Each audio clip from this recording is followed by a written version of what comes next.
चलिए बेटा क्वेश्चन 2013 के लेकर आया हूँ, सुनिए ध्यान से। काम जो है वो आपने क्या करना है।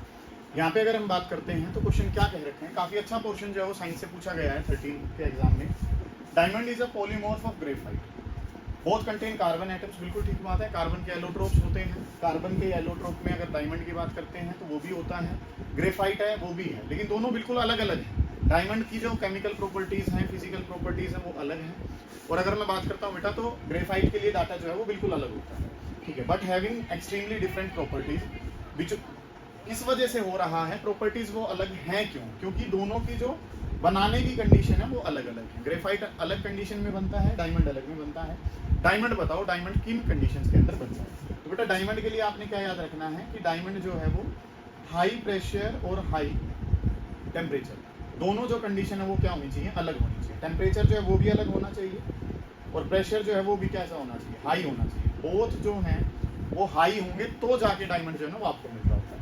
तो हाई प्रेशर लो टेम्परेचर गलत हो जाएगा बेटा ये ऑप्शन, तो क्योंकि टेम्परेचर भी कैसा होना चाहिए, हाई होना चाहिए। लो प्रेशर इसको ही देखते कैंसिल कर दोगे आप, दोनों के दोनों जो है वो लो होने चाहिए, वो गलत बात है। लास्ट ऑप्शन पे चलते हैं, very high pressure and high temperature, दोनों के दोनों जो है वो हाई होने चाहिए। तो इस तरीके से आप डायमंड को बना सकते हैं। ये चीज जो है ना वो हमारे पास पड़ेगी। आगे जो काम है बेटा वो क्या कह रखा है, अगला जो क्वेश्चन है उस पर चलते हैं। क्या बोला हुआ है आपको, ट्रांसफॉर्मर से रिलेटेड बातें जो हैं वो आपसे पूछी गई है। क्वेश्चन बाद में पढ़ेंगे बेटा, पहले जो है वो ट्रांसफॉर्मर नाम पढ़ते ही आपके दिमाग में क्या क्या आना है कि ट्रांसफॉर्मर जो है ना सर, उसके बारे में अगर हम बात करते हैं तो ट्रांसफॉर्मर जो डिवाइस है इसके बारे में जब हम बात करते हैं तो ट्रांसफॉर्मर जो है ना सिर्फ एसी पे वर्क करता है। ट्रांसफॉर्मर जो डिवाइस है वो डीसी पे काम ही नहीं करता है। ट्रांसफॉर्मर एसी पे काम करता है, डीसी पे काम ही नहीं करता है। और उसके बाद अगर मैं बात करता हूँ तो ये जो है ना ये पावर का डिवाइस है, पावर का डिवाइस है। और इसके अंदर अगर मैं बात करता हूँ तो हमारे पास दो तरीके से सिग्नल होता है। हाई करंट अगर है, हाई करंट अगर अवेलेबल है तो उसके साथ जो बेटा वो लो वोल्टेज होती है। हाई करंट के साथ वोल्टेज जो है वो कैसी है, लो वोल्टेज अवेलेबल है, ठीक है। ये पूरा एक पेयर है, अलग अलग चीजें नहीं है। मतलब कि अगर जो हमारे पास सिग्नल आ रहा है उसके पास क्या हाई करंट है तो साथ में क्या होगी, लो वोल्टेज होगी। और ये इसको कन्वर्ट कर सकता है किसमें, लो करंट। करंट जो है वो कैसा हो गया है, लो हो गया है। और लो वोल्टेज है तो इसको किसमें कर देगा, हाई वोल्टेज। ये काम जो है ना बेटा वो हमारे पास चल रहा है कि चीजें जो है वो हमारे पास कुछ किस तरीके से चलती हैं। यहाँ पे high current low voltage, high current के साथ वोल्टेज कैसी होगी, लो होगी, तो इसको इसमें कन्वर्ट करेगा। मतलब ये दोनों काम कर देता है, इस वाले पेयर को इसमें कन्वर्ट कर सकता है और इस वाले पेयर को इसमें कन्वर्ट कर सकता है। मतलब कि हाई करंट लो वोल्टेज के पेयर को लो वोल्टेज वाला जो है उसको क्या कर देगा, हाई वोल्टेज। हाई करंट जो है उसको क्या कर देगा, लो करंट कर देगा। इस तरीके से काम जो है ना वो हमारे पास है। ये जो काम है ना बेटा, मैंने आपको क्या बताया है कि आपको क्या पता है, ट्रांसफॉर्मर जो है ना वो पावर का डिवाइस है। और पावर का फॉर्मूला जो है बेटा वो आपने क्या पढ़ रखा है सर, पावर क्या होती है, V मल्टीप्लाई बाई आई। तो अगर मैं V की बात करूंगा तो क्या हो जाएगा, P डिवाइडेड बाई आई हो जाएगा। मतलब कि वोल्टेज अगर पावर कांस्टेंट है तो वोल्टेज और करंट जो है ना सर वो इनवर्सली प्रोपोर्शनल है। वोल्टेज और करंट जो है वो कैसे हो जाते हैं, इनवर्सली। वही तो लिखा है, करंट हाई है तो वोल्टेज जो बेटा वो क्या हो जाएगी, लो। और लो करंट है तो वोल्टेज क्या हो जाएगी, हाई। अच्छा, ये जो है ये दोनों पेयर में काम आ सकता है। अच्छा, एक बात और अगर मैं आपको अपडेट करूं तो काम जो है वो क्या है बेटा, ट्रांसफॉर्मर जो है ना वो हमारे पास दो टाइप का है।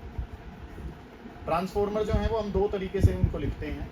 और एक जो है वो हमारे पास क्या है, स्टेप अप है, और दूसरे वाला जो है वो हमारे पास क्या है, स्टेप डाउन। एक स्टेप अप है, दूसरे वाला जो है वो स्टेप डाउन हमारे पास है। इस तरीके से काम जो है ना बेटा वो हमारे पास हो रहा है। ट्रांसफॉर्मर जो है वो दो टाइप के हैं, एक स्टेप अप है, एक स्टेप डाउन है। अप का मतलब और डाउन का मतलब ना बेटा आप वोल्टेज से याद रखें कि अगर अप करना है मतलब लो वोल्टेज अवेलेबल है, लो वोल्टेज को किस में कन्वर्ट कर देगा, ये हाई वोल्टेज में कन्वर्ट कर देगा। डाउन का मतलब वोल्टेज को डाउन करना है तो वोल्टेज हाई अवेलेबल है, और हाई वोल्टेज को किस में कन्वर्ट कर देगा, लो वोल्टेज। लो वोल्टेज के साथ करंट तो कैसा होगा, हाई करंट होगा। एचसी का मतलब मैं क्या कह रहा हूँ यहाँ पे, हाई करंट। और एलसी का मतलब मैं क्या कह रहा हूँ यहाँ पे, लो करंट। वोल्टेज हाई है तो बेटा करंट कैसा होगा, लो। लो करंट है तो उसको किस में कन्वर्ट कर देगा, हाई करंट। ये चीजें जो है ना वो हमारे पास है। अब अपने क्वेश्चन पे चलते हैं। थोड़ा सा ट्रांसफॉर्मर आपने पढ़ लिया, लो एसी वोल्टेज को हाई एसी वोल्टेज में कन्वर्ट करता है, बिल्कुल ठीक बात है। एसी नाम लिया हुआ है, लो से हाई कर सकता है, बिल्कुल पता है। लो से हाई कर सकता है स्टेप, हाई एसी को लो कर सकता है, ये भी बात ठीक है। एसी के लिए हाई वोल्टेज को लो वोल्टेज में कन्वर्ट कर सकता है। डायरेक्ट करंट नाम आ गया बेटा, इसके लिए काम नहीं करता है। अगली जो बात है वो हमारे पास क्या है कि रेगुलेट करता है फ्लक्चुएशन ऑफ वोल्टेज, ये भी काम इसका नहीं, ठीक है। तो ये जो काम है हमारे पास क्या है कि फर्स्ट एंड थर्ड ऑप्शन जो है वो आपके करेक्ट हो जाएंगे कि वोल्टेज को तो चाहे कम कर लो चाहे ज्यादा कर लो, लेकिन ये एसी वोल्टेज पे ही काम करेगा, डीसी पे काम नहीं करता होता है। आगे जो है बेटा बहुत बेसिक सा क्वेश्चन पूछा गया है आपसे, diamond ring, God's eye, Baily's beads are the parts of which natural phenomena, कौन से फिनोमेना में, बेटा बहुत बेसिक से क्वेश्चन है, ठीक है। 6th-7th क्लास में आपने खूब पढ़ी है ये चीजें कि ये सोलर एक्लिप्स के अंदर आता है पार्ट, ठीक है। सोलर एक्लिप्स जो नेचुरल फिनोमेना है उसके रिलेटेड ये टर्म्स जो है वो आपको दी गई है, बेसिक सा क्वेश्चन था। अगले वाले पार्ट पे चलते हैं बेटा, क्या कह रखा है, filament of electric bulb is generally made of tungsten, जो फिलामेंट बना होता है किसके अंदर, बल्ब के अंदर, वो किसका बना है, टंगस्टन का बना हुआ है। क्यों लिया है टंगस्टन को, तो वो डाटा जो है ना वो आपसे पूछा हुआ है। तो काम जो बेटा वो क्या कह रखा है, टंगस्टन इज चीप, सस्ता है, ऐसा तो नहीं है। Durability of tungsten is high, tungsten की ड्यूरेबिलिटी काफी लंबे समय तक चल जाता है। Light emitting power of tungsten is high, tungsten जो है उसकी लाइट एमिटिंग पावर अच्छी है। मेल्टिंग पॉइंट इज हाई, बात जो है ना बेटा आप ध्यान से समझो कि बल्ब के अंदर अगर आप बात करना चाह रहे हैं, बल्ब के अंदर चाहते क्या हो, बल्ब जो है वो आपने देखा है वो हीटअप हो जाता है। हीटअप हो जाएगा तो उसके पास ऐसी प्रॉपर्टी होनी चाहिए कि वो हाई टेम्परेचर पे विद स्टैंड कर जाए, ज्यादा टेम्परेचर पे भी वो क्या करे, बरकरार रही उसकी प्रॉपर्टीज। तो मेन जो लॉजिक है बेटा उसके पीछे क्या है कि उसका मेल्टिंग पॉइंट ज्यादा होता है, मतलब कि बल्ब गर्म भी हो जाएगा तो भी टंगस्टन पे फर्क नहीं पड़ेगा, क्योंकि उसका मेल्टिंग पॉइंट जो है वो लगभग अगर मैं वैसे एक आइडिया के तौर पे आपसे बात करूं, लगभग 3800 डिग्री सेल्सियस होता है बेटा। किसी बुक में 3690 लिखा होता है, किसी में 3700 लिख रहा है, लगभग से मैं आइडिया दे रहा हूँ, एग्जैक्ट जो है वो 3800 नहीं है, इतना होता है।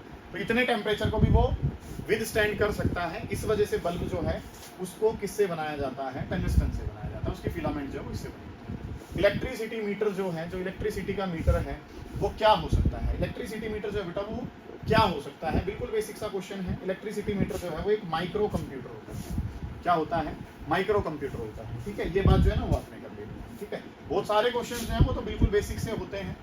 अगला जो काम है बेटा वो आपने क्या करना है, बिल्कुल दोबारा से ऑप्टिक्स से रिलेटेड क्वेश्चन आपके पास है।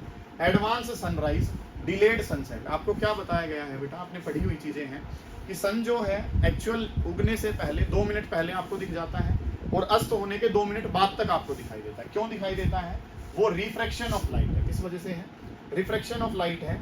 उस समय पे जो है रिफ्रैक्शन ऑफ लाइट की वजह से आपको जो है टोटल 4 मिनट का गैप जो है ना बेटा वो होता है, 2 मिनट पहले दिख जाता है और 2 मिनट बाद तक दिख रहा होता है, ठीक है। अगर मैं बात करता हूं तो टोटल जो गैप है वो कितना है, 4 मिनट का है, जिसमें 2 मिनट पहले आपको दिखाई दे जाएगा, सुबह जो है 2 मिनट पहले दिख जाएगा और 2 मिनट बाद तक दिखाई देगा, ठीक है। ये डाटा जो है ना बेटा वो हमारे पास चलेगा, ठीक है जी। और ये होता किस वजह से है, रिफ्रैक्शन ऑफ लाइट का एग्जाम्पल है बेटा। आगे अगर मैं चलता हूं तो आगे क्या कह रखा है, formation of colour in soap bubble. Soap bubble के जो कलर कई बार आपको दिखाई देते हैं वो किस वजह से है, दोबारा से ऑप्टिक्स का क्वेश्चन है, इंटरफेरेंस ऑफ लाइट की वजह से होता है बेटा। किस वजह से है ऐसा, इंटरफेरेंस ऑफ लाइट जो है इसकी वजह से क्या होता है, इंटरफेरेंस ऑफ लाइट जो है ना, ऑप्शन नंबर बी जो है बेटा वो यहाँ पे करेक्ट हो जाएगा, ठीक है। आगे बढ़ते हैं, अगला जो काम है वो हमें क्या कह रखा है, जियो स्टेशनरी सैटेलाइट। नाम में ही दम है बेटा कि चीजें जो है वो हमें क्या कह रखी है, जियो। जियो का मतलब क्या होता है बेटा, अर्थ होता है, ठीक है। जियो का मतलब क्या है, अर्थ है यहाँ पे।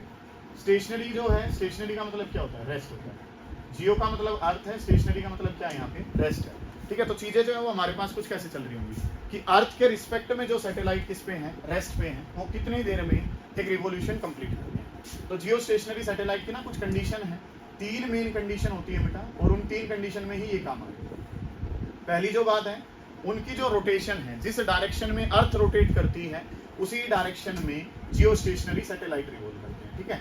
डायरेक्शन ऑफ रिवॉल्यूशन, ठीक है, जो रिवॉल्व करने की डायरेक्शन है, revolution is same as that of Earth, ठीक है। जो अर्थ वाली है सेम रहेगी, उसी सेम डायरेक्शन में ये मूव कर रहे होंगे, रिवॉल्व कर रहे होंगे। सेकंड जो बात है बेटा, इनकी हाइट लगभग जो है वो 36,000 किलोमीटर होगी, मतलब कि अर्थ के सरफेस से जियो स्टेशनरी जो सैटेलाइट है वो लगभग 36,000 किलोमीटर के डिस्टेंस पे होगा। तीसरी अगर मैं बात करता हूँ बेटा, इनका टाइम पीरियड ऑफ रिवॉल्यूशन जो है वो सेम अर्थ के बराबर होगा, वो कितनी वैल्यू है, 24 आवर्स। तो जियो स्टेशनरी सैटेलाइट के अबाउट अगर आपने टाइम पीरियड बताना है तो वो जो डाटा है बेटा वो कितना आ जाएगा, 24 आवर्स आ जाएगा। हाइट भी बता चुका हूँ, हाइट जो वो 36,000 जो है ना वो होती है बेटा। बहुत बेसिक सा क्वेश्चन जो है बेटा वो आपके लिए है, बचपन से पढ़ते आ रहे हो तुम। What is correct sequence of conductivity in ascending order. Ascending order का मतलब है सबसे पहले सबसे छोटा लिखना है, फिर उससे बड़ा करना है, फिर उससे बड़ी। सबसे ज्यादा जो है वो किसकी होती है, मेटल की, ठीक है। सबसे कम इंसुलेटर की, तो इंसुलेटर जो है वो आएगा नंबर, फिर जो है वो क्या आएगा, सेमीकंडक्टर, और फिर क्या आ जाएगा, मेटल। इसके बारे में बात हो रही है कंडक्टिविटी। ये ऑर्डर किसका है? कंडक्टिविटी का है। कंडक्टिविटी मतलब सबसे ज्यादा कंडक्शन जो है वो किसमें? कंडक्टिविटी को बेटा सिग्मा से लिखते हैं। इंसुलेटर के सबसे कम, उसके बाद किसकी होती है? सेमीकंडक्टर की, और उसके बाद जो है वो किसकी होती है? मेटल्स की होती है। इस तरीके से कंडक्टिविटी का उल्टा क्या होता है? रेजिस्टिविटी अगर पूछ लिया जाए उसको रो से लिखते हैं। वर्ड जो है वो कंडक्टिविटी का उल्टा जो है सर वो क्या होता है? रेजिस्टिविटी होती है। और रेजिस्टिविटी के लिए अगर मैं बात करूं तो इसको किससे लिखा जाता है? रो से। तो इंसुलेटर की रेजिस्टिविटी सबसे ज्यादा, फिर जो नंबर है बेटा वो क्या आएगा? रेजिस्टिविटी ऑफ सेमीकंडक्टर हमारे पास आ जाएगा, और फिर जो रेजिस्टिविटी है वो किसका आ जाएगा? मेटल का नंबर आ जाएगा। ये डाटा जो है ना वो हमारे पास है। ठीक है, ये काम जो है वो आपने कर लेना है। अगला जो क्वेश्चन है बेटा उस पर चलते हैं। क्या कह रखे हैं? दो स्टेटमेंट दे रखे हैं, उनके अकॉर्डिंग आपने बात करना है। Mirror used in search light is parabolic. ठीक है, पैराबोलिक जो मिरर हैं वो यूज करे जाते हैं सर्च लाइट के लिए। ठीक है, उसके बाद जो है वो क्या कहा गया है आपसे? अगली जो स्टेटमेंट है, पहले स्टेटमेंट पढ़ लेते हैं। All rays coming from source at focus of a parabolic mirror are reflected as intense parallel beam. बेटा बात को ध्यान से समझेंगे। एक जो है ना पैराबोलिक मिरर है कौन से? एक नॉर्मल मिरर की बात करता हूँ पहले। ये हमारे पास नॉर्मल मिरर है, और ये जो है इसका क्या दे रखा है? ये अपर्चर दे रखा है। ये जो है ना ये आपको पता है ये क्या कहलाती है? प्रिंसिपल एक्सिस कहलाती है। ये क्या कहलाती है? Principal axis. अब काम जो है ना बेटा वो हमारे पास कुछ किस तरीके से चल रहा होता है। यहाँ पे अगर हम बात करते हैं तो रेज जो है वो हमारे पास आ रही होंगी, इस तरीके से रेज जो है वो जाती हैं एक मिरर के ऊपर डली। अब इसमें ना काम जो है वो आपने क्या करना है? ये जो मैं रेज बना रहा हूँ, ये रेज जो है ना वो दो कैटेगरी में क्लासीफाई हो जाती है। जो मिरर के पास से जाती है ना, ये वाली जो रेज है जो मिरर के प्रिंसिपल एक्सिस के पास से जाती है, इनको कहा जाता है बेटा, ये वाली जो रेज है ये हमारे पास होती है पैराक्सियल रेज। कैसी नाम है इनका? इनका नाम है पैराक्सियल रेज। जो पास वाली है उनका नाम क्या हो गया? पैराक्सियल रेज बन गया। ठीक है, और जो दूर है, दूर का मतलब मार्जिन ज्यादा है, इसलिए इनका नाम जो है वो क्या बन जाता है? मार्जिनल रेज बन जाता है। इनका जो नाम है वो क्या बन गया है? Marginal raise. जो मिरर के पास हैं, जो मिरर के पास हैं वो तो कैसी हो जाएंगी? पैराक्सियल हो जाएंगी, और जो मिरर से दूर हैं वो कैसी हो जाएंगी? मार्जिनल हो जाएंगी। ये काम जो है ना वो आपने करना है कि अगर हम काम करते हैं तो ये जो है ये पैराक्सियल पास वाली, मार्जिनल का मतलब जो मिरर से दूर है वो मार्जिनल हो जाएगी। अब काम क्या होता है? जो पैराक्सियल वाली होती है ना वो फोकस से पास करती है।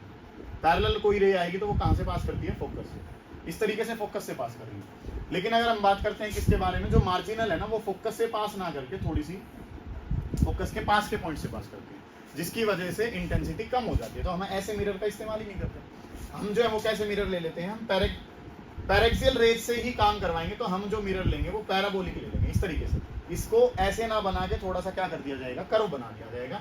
ये जो मिरर है ये कैसा हो जाएंगे? पैराबोलिक। और अगर ये पैराबोलिक मिरर है तो पैराबोलिक मिरर में मार्जिनल रेज का कंसेप्ट ही खत्म हो गया। तो इमेज जो है वो कैसी नहीं बनेगी? ब्लर बनेगी नहीं, इमेज जो है वो कैसी बनेगी? इंटेंस बनेगी। ये बात जो है वो बिल्कुल ठीक है तुम्हारी। ठीक है जी, अगली अगर मैं बात करता हूं तो सर्च लाइट के अंदर वैसे कनकेव मिरर का इस्तेमाल करते हैं, लेकिन उनको भी हम क्या करेंगे? कनकेव मिरर ही बना लेंगे। कनकेव मिरर ही जो है उसी का कौन सा टाइप ले लिया गया है? पैराबोलिक ले लिया गया है, ताकि आप जो रेज हैं वो क्या कर सकें?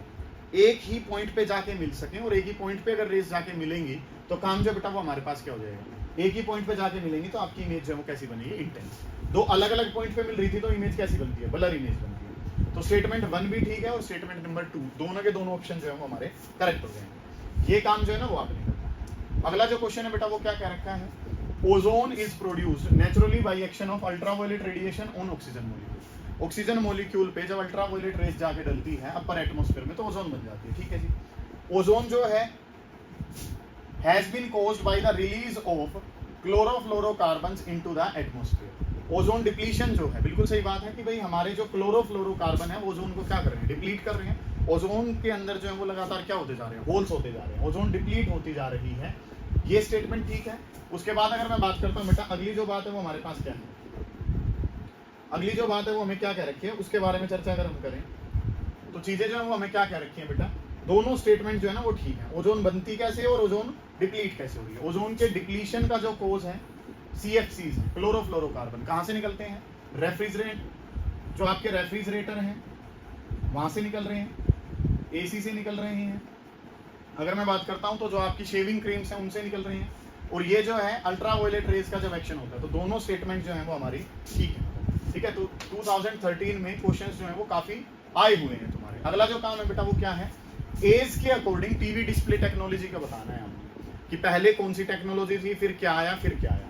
ये CRT का मतलब क्या है? कैथोड रे ट्यूब है। ये सबसे पहले आया था बेटा। सबसे पहले जो है वो क्या होती थी कैथोड रे ट्यूब, वो टेम्परेचर के बढ़ने से उनके अंदर से क्या निकलते थे, इलेक्ट्रॉन्स वगैरह जो है, मतलब कि वहां से चार्ज कैरियर निकलते थे, उनका इस्तेमाल पहले करा जाता था। एलईडी तो आज के टाइम में करंट है सबसे पहले, तो एलईडी तो लास्ट में होनी चाहिए भाई, बिल्कुल सही है, तो ऑप्शन यही करेक्ट हो जाएगा। सबसे पहले क्या थी सीआरटी कैथोड रे ट्यूब, उसके बाद क्या आया प्लाज्मा आए, और उसके बाद जो बेटा आज जो है वो एलईडी है, लाइट एमिटिंग डायोड, जिनका इस्तेमाल आज भी आप कर रहे हैं। तो ऑप्शन जो वो क्या हो जाएगा, ये जो है सबसे पहले कैथोड रे ट्यूब, फिर प्लाज्मा आता है, और उसके बाद जो कौन आई है एलईडीज हमारे पास है। ये काम जो है ना वो आपने कर लेना है। आगे जो है बेटा 12 वाली वीडियो बाद में लेंगे।